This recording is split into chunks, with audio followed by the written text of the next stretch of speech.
Hello, my name is Sean Burke. I work as a Climate Action Officer for Longford County Council. I will just give a short presentation which is mainly focused on agriculture and how it interacts with the environment and climate, and how these interactions affect our natural and cultural heritage.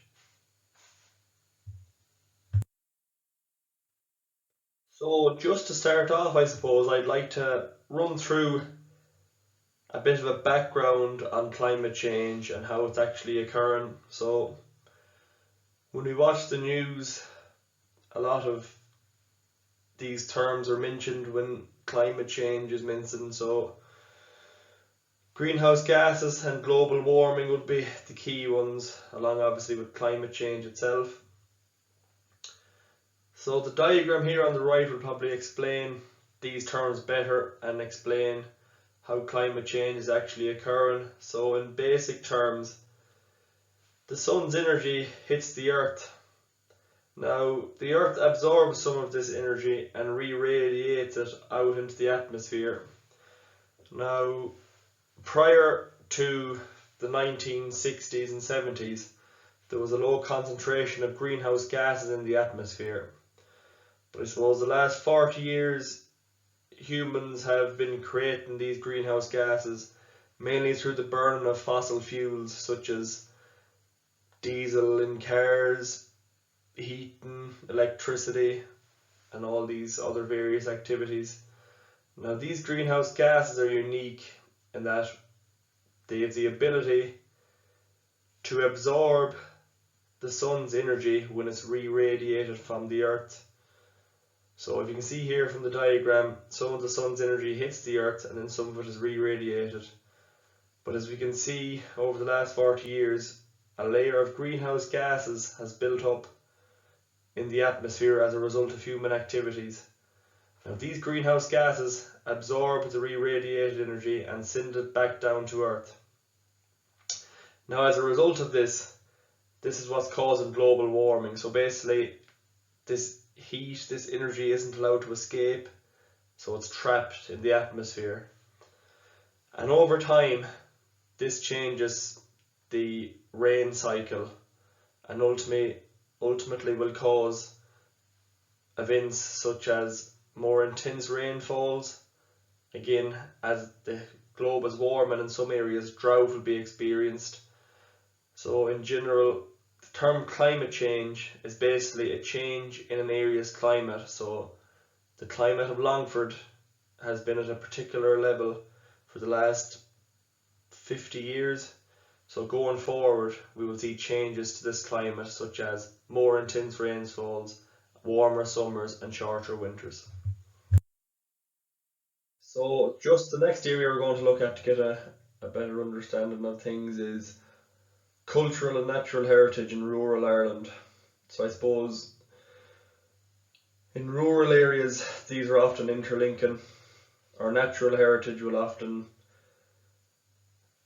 shape or define our cultural heritage. So I suppose cultural heritage is just basically a way of living that people have developed over time. So a group of people, a community, have developed certain methods of living over a period of time, and our natural heritage will refer to a number of things, mainly outdoors, such as plants, animals, habitats and geological features in an area. So I suppose where farming is unique is where it brings both of these together. So often people will, from the farming community and farming backgrounds, will often be outside farming land, working with these plants, working on these habitats, working with animals as part of their way of life. So I suppose this just gives an overview of how the two of these link together to give Irish agriculture probably a deep cultural meaning in Ireland. So over the last 10 or 15 years, I suppose there's been many changes to the way we farm and the way we keep habitats and keep animals. One of these, probably the main ones, would be The increase in livestock numbers, increases in field sizes, and the increase in land used for production of livestock. So when we traditionally think of farming in Ireland, we think of small fields, we think of traditional hay meadows, lots of flowers, lots of species abundance in fields, and a lot of work being done manually by hand. So I suppose over time, through technology, this has enabled the change to occur in agriculture, which probably has helped from a food production standpoint, but has probably been of the real detriment to the environment and to the climate. So what has enabled these changes to occur is, I suppose, the first big one would be mechanisation. So what would have been done previously by hand, such as cutting hay meadow and ploughing with a horse and plough. As you can see here from the photo on the right, this can now be done with just a tractor and a plough, as opposed to a horse and a plough. So I suppose the tractor can get things done a lot quicker. So I suppose this enabled then field sizes to become a lot larger, which then enabled a lot more livestock to be stored in the field. So this was probably one of the big areas that changed over time. Again, as I said, mechanisation is probably a key driver of agricultural change in Ireland. Another big one would be, in Ireland we now produce for food and produce for an increase in global population. So I suppose this has meant traditional hay meadow, which would have been a habitat for a lot of birds, insects, and a lot of different other species of, let's say, flowering plants and grasses, have now been moved away from. So I suppose a farmer now wants just paddocks to have maybe one or two species of grass, so they get a better animal at the end of their production. Again, for livestock production we need productive land as opposed to bogs or wetlands. So farmers again have drained a lot of these wetlands, which have caused, I suppose, the loss of a habitat for many insects, many birds, and many other species. So again, to feed the growing population we need increased livestock numbers for export. Again, when we increase livestock numbers during the winter, we need a place to store these. So again, this increases the organic manure content that farmers are creating. This needs to be spread on land. Again, this opens a whole other issue with water quality, which is another big area we'll look at in a few minutes. I suppose this again, the increased livestock numbers means productivity is needed at a high rate, so pesticide and herbicide use has increased. And I suppose a key one, I suppose when everyone looks at Irish agriculture they see these changes, but why are changes needed? And ultimately it comes down to an increase in global population. Everyone needs to eat, everyone needs food. So I suppose farming is changing to meet the global food demands, which probably isn't mentioned when farmers are getting a bad rap about water quality, about climate, but at the end of the day most farmers are producing food for a global market. So I suppose all the facts I've mentioned in the previous slide, I suppose evidence is here just on this slide that backs that up. I suppose the CSO, they carry out the census, the population census every number of years. I suppose they also carry out agricultural censuses. So here it just shows the number of farms in Longford are decreasing. So I suppose this reaffirms the fact that while everyone in the past would have had a small farm, now I suppose neighbours are buying the smaller farms off other neighbours, and one person might take over 3 or 4 smaller farms. While this increase in the farm size, it is reducing the number of farms. And also just see below that point, farm size is increasing, so it's more than doubled. So it's gone from 11.4 hectares to 28 hectares. The number of dairy cows in the county is decreasing. So again, I suppose in the past people would have had a few dairy cattle, they would have milked them, it would have been a small enterprise, small scale. So now again there's probably just a smaller number of dairy farmers, but they have a lot of dairy cattle, if you can follow me there.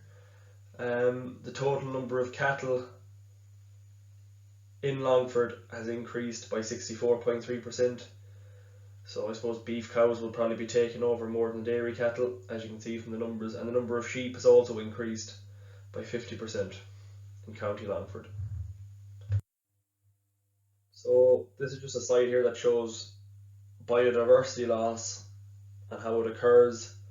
So I suppose we need to rear livestock and rear animals to meet food demands, but ultimately we need land to do this. So a lot of the land in Ireland, in Longford and in central Ireland, would be probably wetlands and would need to be drained, or would be need to be cleared off to facilitate this production of livestock. So I suppose when drainage and altering of land occurs, we get biodiversity loss. So a farmer might drain the land, which was once a wetland, is now drained, so the water is removed. This is removing a habitat for lots of species. The same thing can be said when a hedgerow or trees are removed from a land. So I suppose when we're removing these areas, we're removing these habitats for animals, for insects, and I suppose when we look at it, removing, for example, a hedgerow, we just think we're removing that hedgerow to increase the field size or field boundary, but probably what we don't recognise is we're having a much larger knock-on effect on the food chain. So this diagram here on the right, it just shows, I suppose, for example, if we remove a line of oak trees from our land, the mouse uses this oak tree, but then in turn the fox eats on this mouse. So I suppose if we remove the oak tree first, we're removing the mouse, but then we're also removing a food source for the fox. So I suppose that just gives a very basic overview of how removing one habitat might impact the food chain on a higher scale. So the next area I would like to look at would be farmland birds.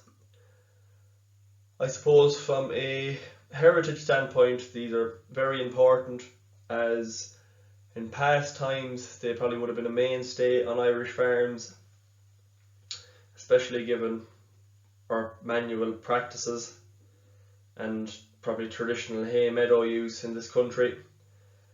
But I suppose, following on from the last slide, since probably farming in Ireland has become more intensive, more production based, a lot of these farmland birds probably aren't as common. You probably wouldn't see them as much around farms across Ireland and across Longford. So the first one here is the golden plover.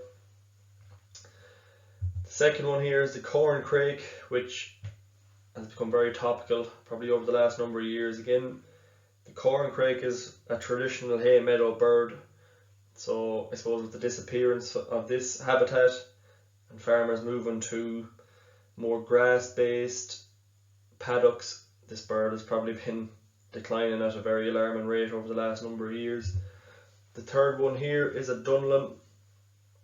This again would have been a very common farmland bird in the past. Now what's unique about these three is that they're given protection under European law. So I don't know, some of you may have heard of the Birds and Habitats Directive. So these three birds are given protection under that. So I suppose by law these three are meant to be protected and their habitats are meant to be protected. So it's unusual and it's probably very alarming to see protected birds being on the decline. So it's something that going forward will probably have to be looked at in more detail. The fourth one here is the skylark. This next one here, some of you may be familiar with, is the curlew. Again, it has become very popular and very probably topical over the last number of years. There's a lot of conservation projects ongoing to try and probably give birds of this nature and this type back to prominence. And the last one here, a lot of you probably would be familiar with, would be the barn owl, which is probably a symbol to a lot of farmers of probably a healthy ecosystem on their farm. I suppose a lot of farmers would probably like to see this bird on their farm or more of them. I suppose barn owls are good for farming. They act as a natural rodenticide, so they're a predator of rats. So I suppose there wouldn't be much need for rat poison or rodenticide if there was more abundance of these present on farms. So I suppose these birds would have been referred to as the farmer's friend in the past, but again, over time and changes in practices have meant their numbers have been on the decline over the last few years. So I suppose the facts are well known that farmland birds are on the decline. The next question is probably, why has that decline been happening? So the loss of mixed farming would be one. Mixed farming is basically a concept of livestock and crops on the same farm. So I suppose this gives a mix of habitat, a mix of land use within a farm. So I suppose some may be set aside for just livestock and some may be set aside for crops, which may have provided a habitat for farmland birds in the past. Again, this has been moved away from, more so in the last 15 or 20 years, to probably a beef or dairy based production system. Again, as I mentioned before, changes in grassland management. So farmers don't want, probably, well, not that they don't want, but they need grass and just maybe one or two grasses present on their farms to rear livestock and to produce meat or dairy. So to change away from traditional hay meadows and species abundance grasslands would be another main one. Again, increased in field sizes. So I suppose smaller fields, their boundaries would have been destroyed. These boundaries would have been a tree line, a hedgerow traditionally in the past. So removal of these is removing a habitat, maybe not for the birds but for species that the bird may feed on. Again, as I mentioned, I think I mentioned this before, field drainage. So we need productive land to produce food, so fields need to be of good quality. So again, this drainage is removing wetlands for species. And again, this is the big one, especially for probably the barn owl, the increased use of herbicide, pesticide and rodenticide. So just probably the best way to explain this would be, for example, rodenticide. If used on a farm, a barn owl preys on a rodent that is at rodenticide, this then will affect obviously the barn owl. So that's just probably the best explanation I can give of that. So we have looked at the decline in farmland birds, why it's happening, and just a few species there. Obviously there are probably many more as well that are on the decline. I suppose it's pretty important for policymakers and for government bodies to identify ways that this trend can be reversed and implement them. So I suppose the new cap, which is coming out from 2021 to 2027, will be a good way to start. I suppose this cap will probably be more nature based and nature focused, given the serious nature of biodiversity loss and climate change in Ireland and how it's impacting all aspects of life and our heritage. So that would be probably one of the key areas going forward, how the trend and we can manage for farmland birds. I suppose the next one will be the results based agri-environmental schemes. So current schemes like the GLOS scheme, while they are implemented in Irish farms, are the benefits actually being seen, or are we scientifically seeing benefits? We may go out and look and it may appear to the eye that it's working, but I suppose when you dig a little bit deeper, is it improving biodiversity?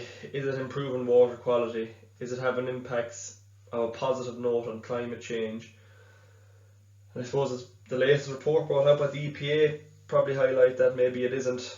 So I suppose moving to a more results based agri-environment schemes will probably help get results for farmland birds as well as many other areas. Another one would be management for farmland birds. So if I'm a farmer and I have an interest in birds, maybe in the past I've seen birds on my farms, I'd be probably more likely to manage for farmland birds, but I suppose implementing other farmers and making it compulsory that they may have to farm for biodiversity in the future would probably be one area that would be a benefit. Again, the last three are probably all linked. Awareness, training. I suppose if you're more into an area, or more trained up in an area, or more educated in an area, such as farmland birds and birds in general, you're more likely to probably implement practices that will make these thrive on your land. So I suppose, again, linking this all back to probably our heritage, farmland birds would have been a big part of our agricultural heritage. So now when people probably see these birds, the barn owl would be a great example. They probably look in awe and say, God, I haven't seen that particular bird for X amount of years. So getting them back on farms would probably get a bit of our old heritage back, and probably please a lot of farmers in a way as well. So I suppose managing for these is probably important going forward. So another area that would have been associated with farming in the past in Ireland would be water and water quality. I suppose everyone that owns a farm, probably in rural Ireland, has either their field boundary beside a drain, or a small river, or a lake, or a turlock. So I suppose in the past we would have had very pristine water bodies which would have catered for a lot of insects, aquatic life, fish, which would have helped the way we lived in the past. But I suppose over the last number of years, again, since mechanisation became a big part of Irish culture, we have seen a rapid deterioration in the water quality in Ireland, especially in surface waters, these mainly rivers and lakes. So I suppose this decline is not down to one particular thing, but I suppose from an agricultural standpoint, nitrogen and phosphorus are the main pollutant factors that farmers are adding to water. So I suppose it's important to understand, where does nitrogen and phosphorus come from? Mainly organic waste, so spreading slurry, farmyard manure, runoff from farmyards, that kind of thing. So when we spread these on our lands, it's important to probably observe buffer zones. Again, these are listed in the GAP regulations, but it's just good practice, good for the environment, good for aquatic life, that we don't pollute our water bodies, so we have them for future generations and they can keep traditions alive. Again, another one that's becoming more to play over the last number of years is the use of pesticide and herbicide. Now, from a biodiversity standpoint, again, these don't help, and they're not helping the situation with water quality, but again, human health is also a big factor now in these. Again, there's reports being done on the negative effects that pesticide and herbicides getting into water bodies are having on our human health. So again, they may then end up in our drinking water, which we're consuming, which is what we don't want. So here we have just a small diagram, really, two small diagrams. So on the right, it just gives the Q values. The Q values are what's used by the EPA to classify a water body. So these Q values give a score of if the water is of high, good, moderate, poor or bad status. Now, how this is classified is that there is macroinvertebrates in water bodies, so in rivers, drains beside our land. Can't see them, but they're there. So these are just little small invertebrates. So the presence or lack of a certain macroinvertebrate will give an indication of the quality of the water body. So these are what we call indicator species. So if they're present, if there's a certain type of macroinvertebrate present, it'll mean water quality is a good status. If they're not present, they're not of good status. So again, it's not dissimilar to us humans. If we like something about an area or environment, we'll stay there. If we don't, we'll try and move away from it.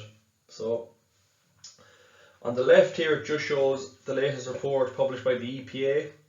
So it just shows the percentage of river water bodies that are of high, good, moderate and poor status. So as you can see, it's nearly half and half, which isn't what we want.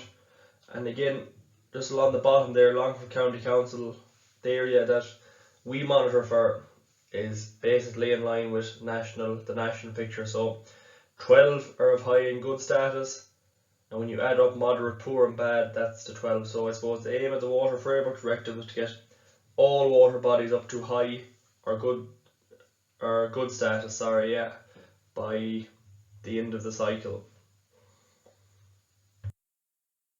So I suppose they are just some of the issues that we are facing from an agriculture, environment and climate standpoint, and I suppose how agriculture may be driving some of them in combination, of course, with other factors. But I suppose it's important now as well, the way the climate is changing, to see how these issues will be further accelerated by climate change. So as I mentioned at the top of the presentation there, climate change affects the rain cycle. So this is going to cause more intense rainfall, more storms, but also with the climate changing and climate warming, there's also going to be more intense heat and weather patterns in some areas. So I suppose how will that affect Irish agriculture? Again, if there's more rainfall, how are we going to plan for this? Is there going to be flooding on our lands? Is this going to cause runoff? So the rise in temperatures, is there going to be more drought, more need for changes? Is there going to be more need for irrigation systems, that kind of thing?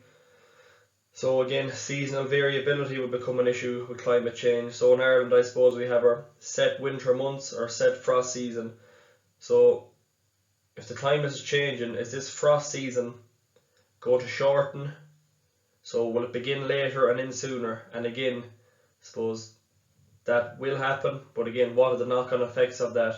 So will plants start growing quicker? Will the growing season be longer? So again, this is all linked. So biodiversity, how will it affect that? So if the growing season begins quicker, will insects and all their life cycle and birds and their life cycle have to change along with that? So it's very in-depth, it's very complex. So climate change will ultimately alter all of these scenarios.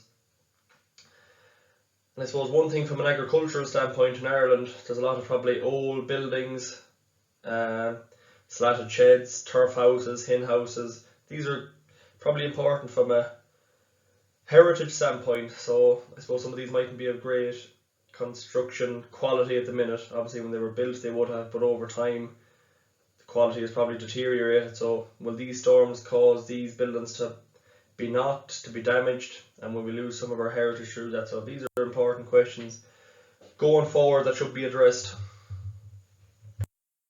So I suppose it's important to get an overall picture of how agriculture is contributing to climate change and environmental issues. So I suppose the main three sections of this graph we look at is greenhouse gases, energy use and eutrophication potential. So I suppose greenhouse gases and energy use are probably very interlinked. So if we use energy, we burn fossil fuels, we're releasing greenhouse gases. So looking at ruminant meat, so this is meat from cattle, to produce this, as you can see, we produce quite a lot of greenhouse gases. But separate to this, we also use a lot of energy, which also may produce greenhouse gases, which would make that red graph beside ruminant meat even wider. And again, eutrophication potential from this is quite large. The other one we look at, I suppose that from an Irish context, would be dairy. So we see the greenhouse gas emitted from producing dairy isn't as large as ruminant meat, but energy use is quite similar, which again is contributing to greenhouse gases, and the eutrophication potential of dairy is quite large. So some of you may be familiar with biochemical oxygen demand.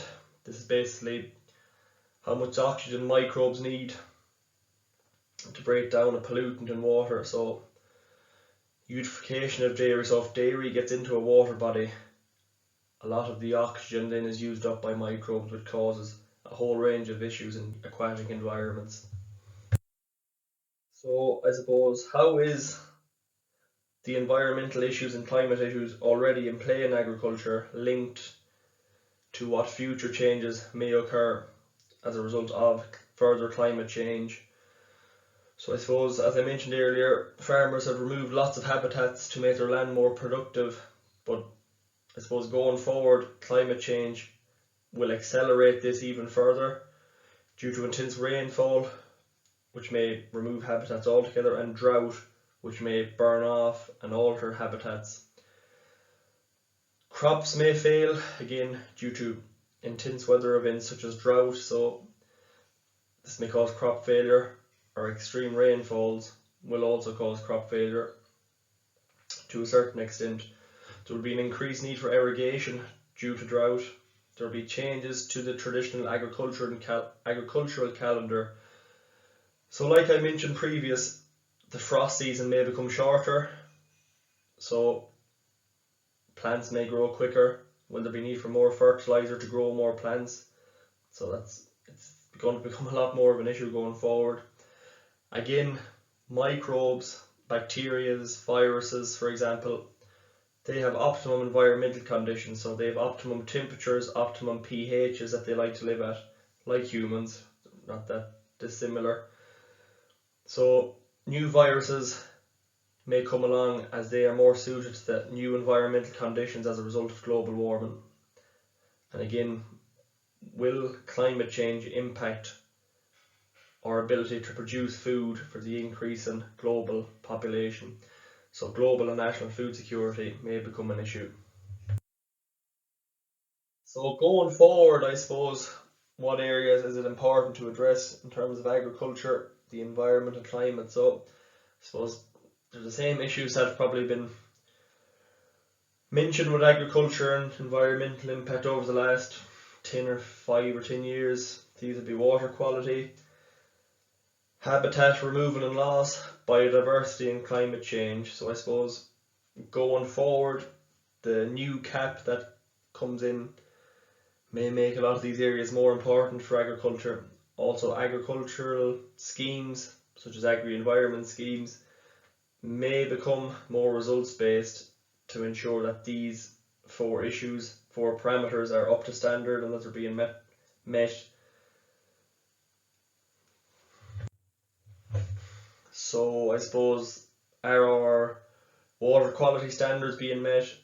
Is biodiversity standards being met? So here on the right is just probably an image of biodiversity and how it has changed over time. This is just one area that probably will be focused on going forward in more detail by farmers.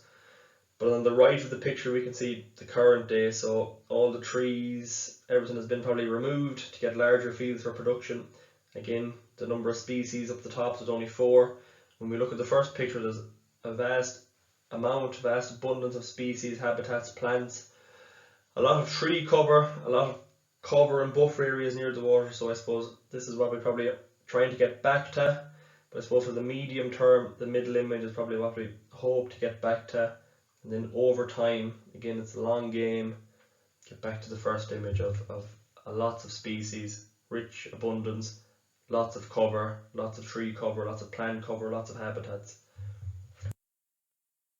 So I suppose leading through actions would be one of the main areas farmers can thrive to help the environment and help the climate. So I suppose, what impacts will the farmers' actions have on the environment? So keeping that in their mind. So I suppose a lot of farmers like to go out spraying ditches, spraying for dockets, spraying for rushes, this kind of thing. So I suppose when you look at some wetland areas or areas of land that may not be of good quality, can these areas be left and maybe try and manage other areas for production of livestock? Can we have areas on our land that can be, free of herbicides, free of pesticides, free of rodenticides, that can be left just to nature to grow?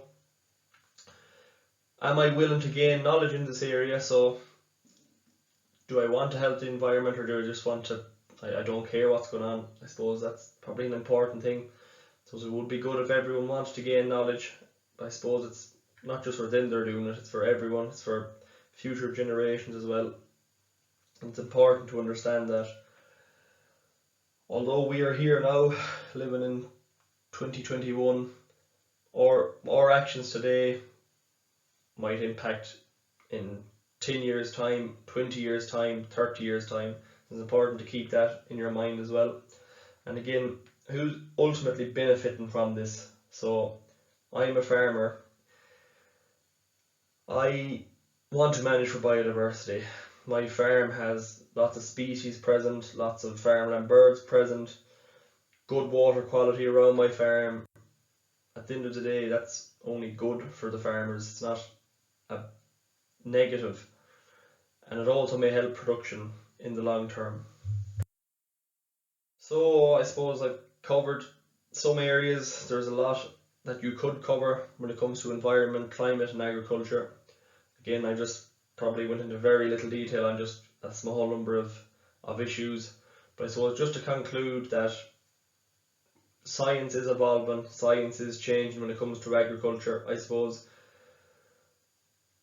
Teagasc and other international agricultural organisations are doing work on how can we reduce our climate footprint. There's net zero carbon farms. I was just reading recently in the Farmer's Journal that there's these methane vaccines. So these are vaccines for cattle that may reduce the amount of methane that they're producing, which will ultimately reduce the greenhouse gases that's coming from farms, which will help the climate. Again, it's important to understand that a lot of our heritage is still alive, especially in rural Ireland, where farms may not have grown as much as, let's say, the eastern part of the country. So they're extreme east where they produce crops and that. So we still have some of that in our farms. We still have the birds, we still have hedgerows, we still have ditches. Some of Longford has good water quality. Again, more can be done, but it's important to note that there is good going on. And we still have some of our traditional agricultural practices alive. Again, biodiversity, water and climate can be an area where farmers thrive in and take the lead, and in 10 years, 5 years time, they will be praised for probably being the front runners in all these issues. And again, I suppose it's important to note that farming, we need farming, everyone needs farming, everyone needs the farmer to work, everyone needs food. So I suppose it's important just to realise why people like to give out about farming and the impact it has on the environment. I suppose try and help them, buy produce local, buy meat that's been reared close to you, vegetables for example as well. And just to ensure that help farmers, and farmers are probably doing the best they can, and probably help is coming for farmers in terms of legislation and new policy that will help them get more money for the food they produce, which in turn will provide them with the ability and the option to farm for biodiversity, environment and climate.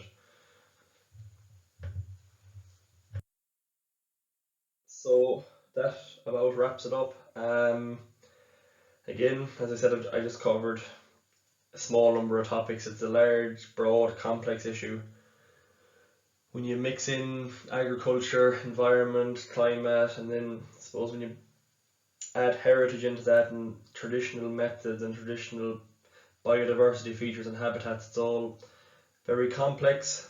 But any questions on other issues or anything I've covered in the presentation that you might have, any questions on that, just my email, my phone and my mobile are there. If you want to give me an email or a phone call, I'd be happy to answer any questions that you may have on the presentation or on climate and agriculture, or either or in general. So thanks for listening, and thanks for your time.